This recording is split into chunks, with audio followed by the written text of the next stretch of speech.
Eto na ang tambayan ng mga mahilig saan.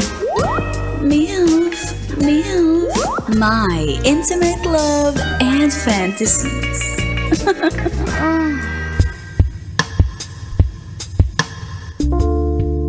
Sa ating episode na pinamagatang, ang mga kaibigan ko ay parang lata, maingay, at least, hindi plastic. Isa akong probinsyanang babae na nagtatrabaho sa Maynila.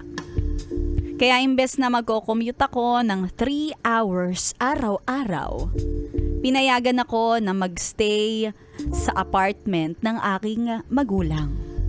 Kasama ko ang 3 kaibigan ko na nakahanap din ng trabaho sa Maynila. Doon sa apartment pwede ang may bisita. At lahat naman kaming 3 ay may kanya-kanyang susi.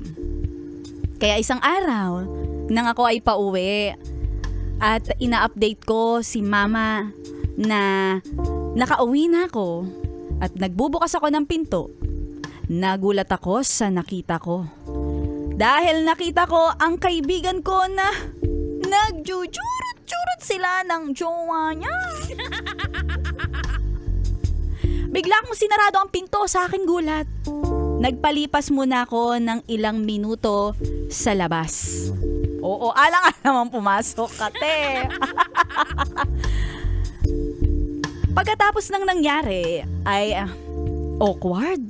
Ang awkward ng interaction namin. Ngunit ipinagwalang bahala ko lamang dahil bakit nga ba hindi naman ako magulang nila? Pagod na pagod ako mula sa trabaho isang araw. At nag-update ulit ako kay mama para sabihin na pauwi na ako. Nang pagbukas ng pinto, nawala yung pagod ko. Dahil nadatnan ko naman ang isa ko pang kaibigan na nakikipag-jurot-jurot sa kanyang boyfriend. Kaya matapos ang 2 insidente na nahuli ko ang mga kaibigan ko, nagpasya kaming magkasundo na maglagay ng pulang ID lace sa pintuan.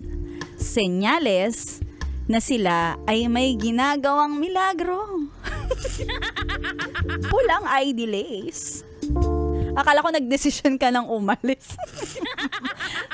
Nagsabit lang pala ng pulang ID lace. Lumipas ang 1 taon, ako naman ang nagkaroon ng jowa. Tulad ng naisipan namin gawin, hindi naman kami pupunta sa Motorola dahil nahihiya kami at baka may makakita sa amin. Kaya naisip namin na gawin ito sa aming apartment. Kaya ako naman, nagsabit ng pulang ID lace sa aming doorknob. Para malaman ng mga kasama kong may ginagawa kami. What are you doing? Habang nasa kalagitnaan kami ng aming mainit at naglalagablab na jurot-jurot, aba may kumatok sa pintuan.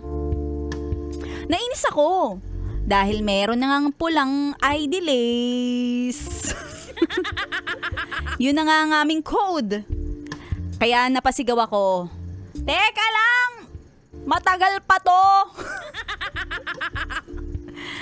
At imbis na umalis, ay lalong lumakas pa ang katok. Kaya naman, binuksan ko na ang pinto. At nakita ko, bumisita ang magulang ko para sa birthday ko bukas. Hindi ko pa pala sila natawagan. At kung natawagan ko sana ay hindi nila ako mahuhuli. Kasama ang aking jowa.